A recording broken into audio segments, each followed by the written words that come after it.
vous, chez vous, en ce mardi 9 février. Je vous lis l'évangile de ce jour et puis je le commente brièvement. En ce temps-là, les pharisiens et quelques scribes venus de Jérusalem se réunissent auprès de Jésus et voient quelques-uns de ses disciples prendre leur repas avec des mains impures, c'est-à-dire non lavées.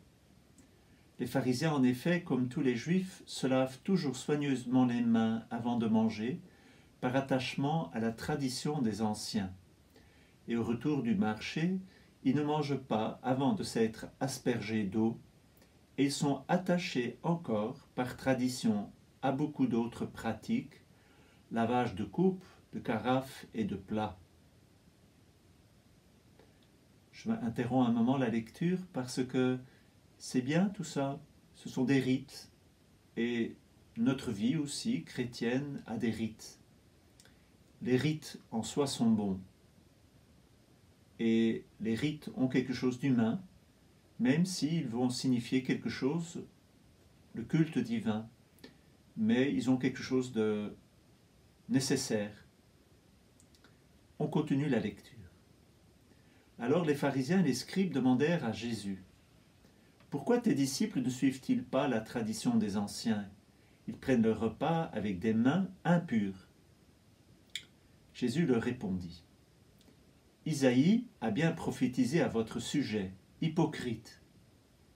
Ainsi qu'il est écrit: Ce peuple m'honore des lèvres, mais son cœur est loin de moi.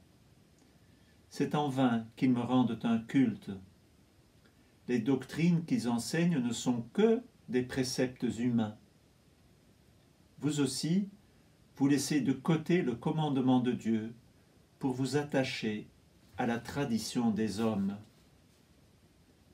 Donc Jésus fait un clair ordre, c'est-à-dire que, ok, ayons des rites, mais attention que ces rites permettent d'avoir le cœur plus proche de Dieu, que les rites soient des moyens pour servir le culte divin, et non jamais un moyen par lui-même.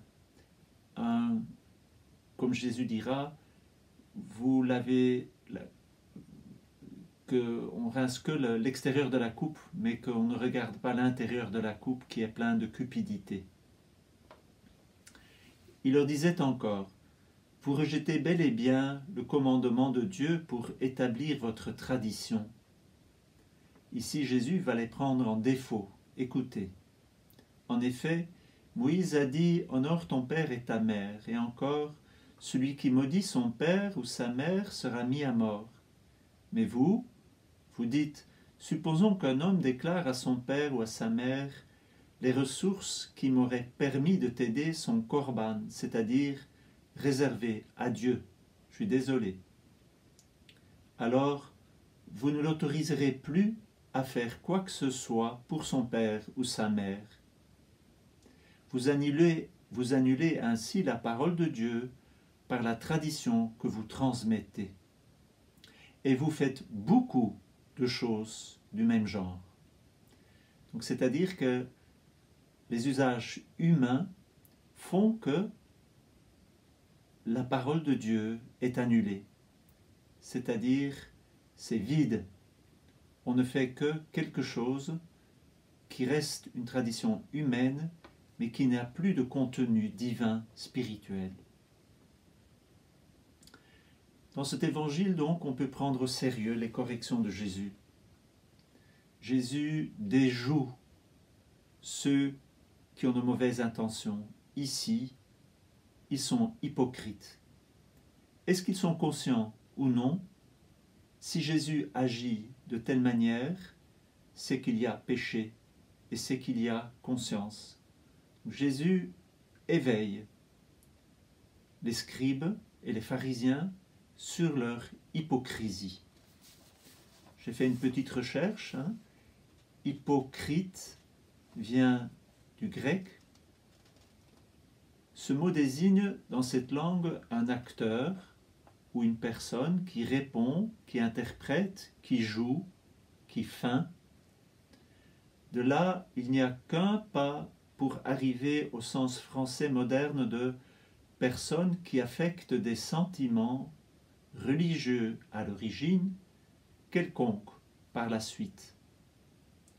Parmi les synonymes d'hypocrite, on trouve fourbe, imposteur, faux cul, tartuffe.